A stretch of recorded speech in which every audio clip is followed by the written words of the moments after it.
안녕하세요. 박지아 강사입니다. 오늘은 홈 스튜디오에서 강의가 10시간 진행되는 목요일입니다. 네. 생각만 해도 네.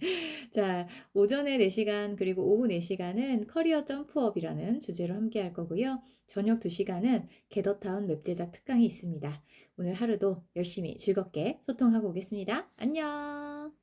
중간중간 우리 선생님들이 혹시라도 궁금한 사항이 생기시거나 나누고 싶은 말씀 있으시면 언제든지 채팅창이나 손을 드시거나 자유로운 방식으로 함께 소통해 주시면 좋을 것 같고요. 자, 그러면 본격적으로 한번 시작해 볼게요. 우리 조금 더 세세하게 적어 두시는 게 중요합니다. 그래서 여기에서는 내가 실제 진행했던 프로젝트가 있다면 그 프로젝트의 내용과 내가 그 안에서 어떤 역할을 했었는지, 그리고 직무는 무엇이었는지, 어떤 경험을 했었는지 이런 것들을 좀 적어 주시고, 업무적으로나 좀 관계적으로 내가 좀 힘들었던 점들도 적어두시면 좋아요. 이건 어디다 쓰냐면 이걸 포트폴리오나 경력 기술서에 쓰진 않겠지만 이건 나중에 우리가 이제 면접에 가셨을 때 하루하루 안에서도 반드시 뭔가 이렇게 하나 정도는 배우는 게 있을 수 있고 그 안에서 뭔가 실패도 할 수 있고 하잖아요. 그래서 이제 기억을 해내서 적으려고 하면 굉장히 힘듭니다. 우리는 망각의 동물이잖아요. 그래서 그때그때 그날그날 뭐 한 줄이라도 이렇게 업무 일지처럼 나의 뭐 일기, 하루 일기 뭐 이런 식으로 일과를 좀 기록해 두시면 나중에 분명히 도움이 되실 거예요. 그래서 그렇게 좀 해보시라고 권유를 좀 드려봅니다. 이 요소들을 좀 적어 두시고요. 자, 그럼 이제 기업이 바라는 스펙들, 이 VIA 분류 체계에 따른 24개의 성격 강점을 간략하게 한번 설명을 드려볼게요, 여러분.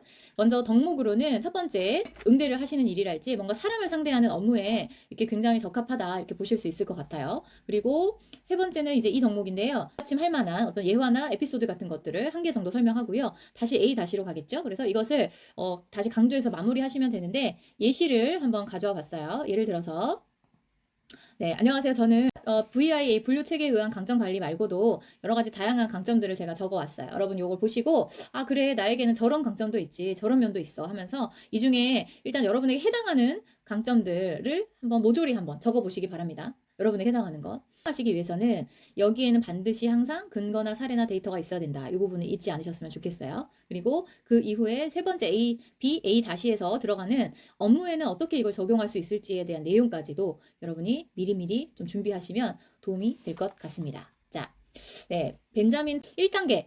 네, 나를 먼저 누군지 알아야 되겠죠. 자신에 대한 이해, 무엇을 원하고 무엇을 잘하는지. 오늘 아까 우리 강점 분류 한번 해봤죠. 그 다음에 두 번째가 이제 방향을 설정하는 거예요.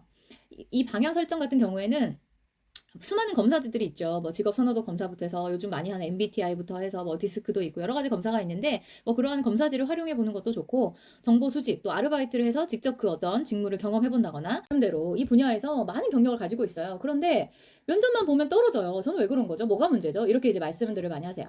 그러면 대부분은 그분들이 본인이 가지고 있는 역량들을 제대로 표현을 잘 못하세요. 가서 어떤 질문을 받았을 때 제대로 대처를 못 하시는 거예요. 그래서 땡땡 직무를 많이 해보셨다고 하는데 여기서 뭐 제일 중요한 건 뭐라고 생각하십니까? 그러면 분명히 알고 있어요. 그걸 대답하실 수 있고 그 경험이 있으신 분인데 정리가 안 됩니다. 얼른 정리가 안 돼서 머뭇거리거나 이 말을 해야 되는데 이 말을 못하고 이미 끝나버리거나 이렇게 되는 거예요. 면접은 시간이 굉장히 짧잖아요, 여러분. 그렇기 때문에 정말로 나의 직무 경험을 잘 살릴 수 있기 위해서는 면접 스피치를 계속 좀 연습하실 필요는 있을 것 같아요. 그래서 어떤 질문을 받았을 때 빠르게 정리해서 짧은 시간 안에 그것을 제대로 전달할 수 있는 것도 사실상 그것도 하나의 능력인 것 같고요.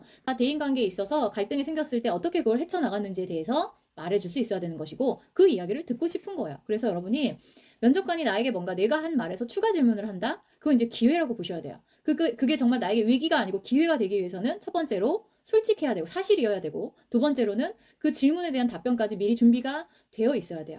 그래서 1분이지만 이 안에서 내가 다양하게 나올 수 있는 질문까지도 그 질문에 대한 답변까지도 모두 준비가 되어 있어야만 이것을 성공으로 결과를 낼 수가 있다는 거죠. 이런 거 준비 안 하고 그냥 가서 외운 대로 막 하면요. 질문 2개 하면 이제 끝나요. 그냥 어버버버 하고 끝나요. 그러면 망하는 겁니다. 그래서 우리가 왜 자꾸 면접에 떨어지느냐? 저는 그렇게 생각해요. 준비를 그만큼 안 했기 때문이에요. 스피치 준비도, 그 다음에 면접에 대한 구조화된 준비도. 이거 조금만 하시면 분명히 정말 여러분이 가진 것들 충분히 해내고 오실 수 있어요, 여러분. 자, 그 다음에 이제 이분